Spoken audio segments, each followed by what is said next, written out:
Hi, my name is Amanda Levinson, and I am graduating from the Master's in Public Health program with a concentration in leadership in practice this spring. Social designer Hillary Cottom's observation that we have normalized the idea that for every problem there must be a service inspired me to return to school and learn new ways of solving. While I was inspired by a design thinker to return to school, there was not a clear avenue for how to learn these tools within the School of Public Health. The CIPG program made the exploration of that curiosity possible for me to learn how to generate optimal solutions by applying social innovation in practice. This program inspired me to take a course in public folklore, a discipline rooted in deep listening, sustaining collective cultural capital, and a professional apt for cultural brokerage, which dovetailed the public health systems and design thinking courses. The events of the past year have taught us that we must move forward with our humanity at the fore. The reimagining of how we innovate or renovate for the public good demands a cross-sector, community-engaged practice. The CIPG experience gave me a new toolbox with which to approach that practice. But how these tools are used is where the real learning is happening.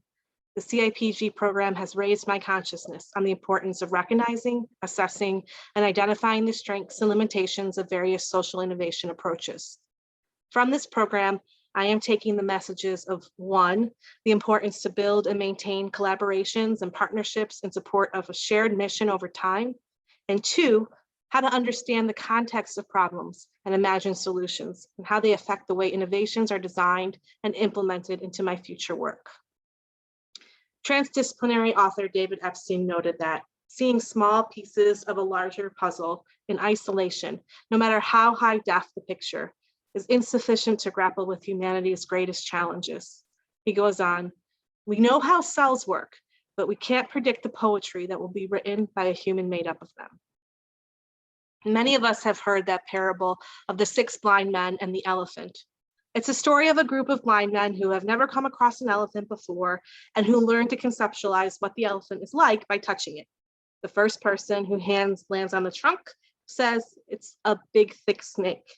For another one whose hand reaches its ear, it seemed like a kind of a fan. And another person whose hand was on its leg said the elephant is a pillar like a tree trunk. The blind man who placed his hand upon its side said the elephant is a wall. Another who felt its tail described it as a rope. The last felt its tusk, stating the elephant is that which is hard and smooth like a spear.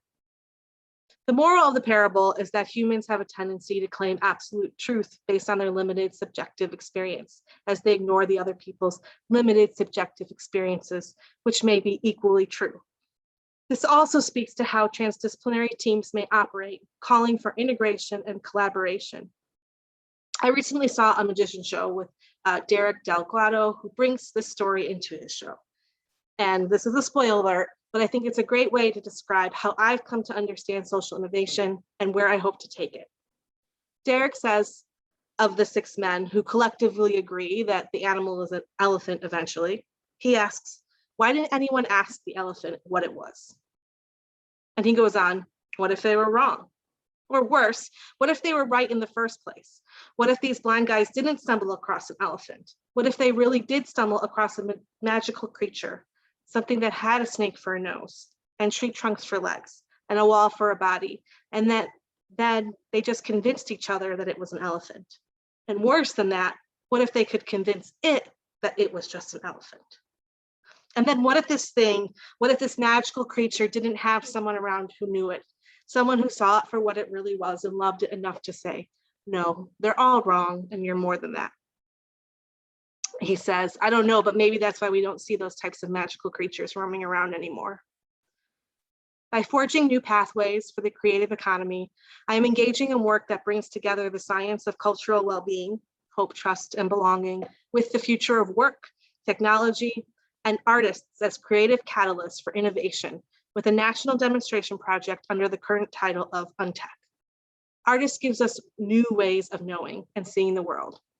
Because maybe, as Einstein might have said something like, we can't solve the problems of today with the same kind of thinking that created those problems in the first place. I'm so grateful that CIPG came along when it did, and I look forward to seeing it grow. Thank you.